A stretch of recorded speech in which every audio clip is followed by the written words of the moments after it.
Okay, everyone, it's time for another weekly wrap. It's Friday, June 22nd, and I'm getting ready to head out for the afternoon, run some errands this afternoon, and then my dad has invited me to a baseball game.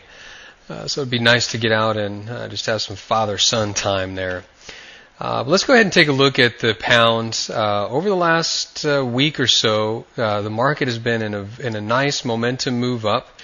Last night I was focused on this down bar here only because the market was at prior resistance. And one of the things you'll notice about the market is oftentimes you'll see when the market gets to resistance when the market gets to resistance, when you see a big momentum move, that the sellers take a little bit of time to soak up the buying. Now, even though there was some follow-through today, you can see today's bar is actually fairly wide. There wasn't a lot driving it, I don't think, as far as news announcements were concerned. So, I'm not fully convinced that this is not a blow-off top. You can see that the market tried to break through $2 and was unable to do so. So this barrier here continues to be trouble for the pound. You can see several days back here in May that tried to breach that area. Again, at the beginning of June, price tried to even get up to that level and couldn't. So again, I'm not fully convinced that this level, this $2 level, is going to be breached and held at this point. I will say that I am looking at the market trading here along this line. Since it's not a very clean line, I'm not going to use it precisely for entries, but it is a guideline. You can see that there's some resistance here. But the key thing, I think, to take away from this particular pattern is this expanding triangle. So you have the bottom here, the top here. This is a bearish pattern. Okay, this is typically what happens at major market tops. What you will generally see with these kind of patterns, if they do expand, what you'll see is that the pattern will move like this, and then you'll get what's called a diamond formation.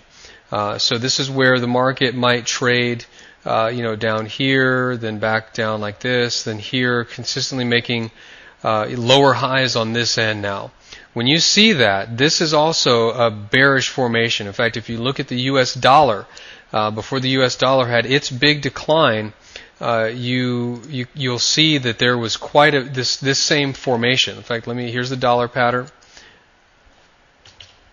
We'll zoom in here on January. You can see here was the top, here was the bottom, there's the bottom, and there's the top. Diamond formation. This was in January, February of 2007. In fact, if you go back and look at my weekly wraps, I was talking about this diamond formation. In fact, I was even projecting the market to get down into these levels back here in January and February for the U.S. dollar. So you can see that this bearish formation took a couple of months to pan out. So here we are a year later with the British pound possibly at the same critical juncture. Again, this could take several months.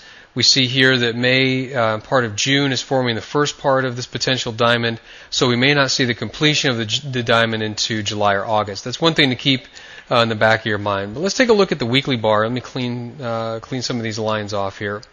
And as you can see, the weekly bar is showing a big momentum move. If you remember last week, I was talking about how this high was going to be a key area, but so was this prior high here. And you can see that the market is definitely stalling out at this level and unable to continue through. So we have a possibility that this market is just going to continue on up here.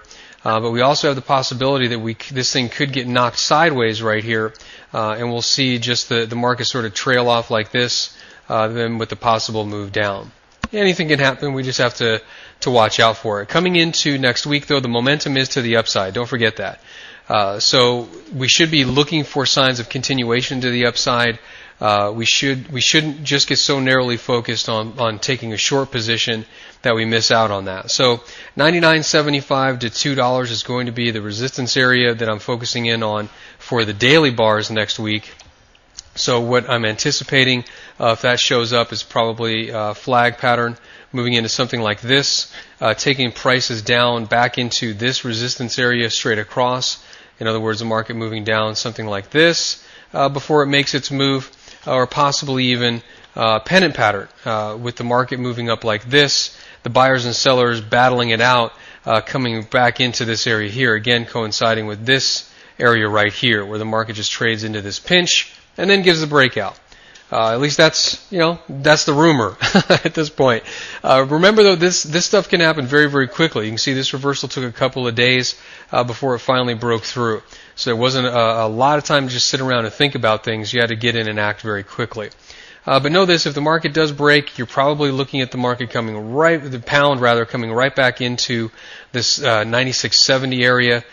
Breaking that 96.70 area, I think really puts the pound in danger of coming back down into these lows here, which is actually about 9,400. Below there, you're looking at the pound coming back down into these lows here, 9,300, 92.75. So those are the key areas for the pound coming down. There's really not a whole lot else to say about the market. We've got support in the 97.30 area.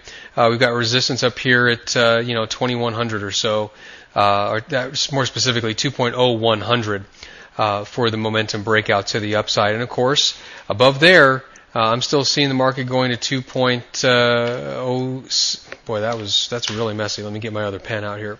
I'm seeing the market go to 2.0650 up to 2.0700 if there is a break. So we could be looking at a very, very big move here. Just keep your eye on the momentum.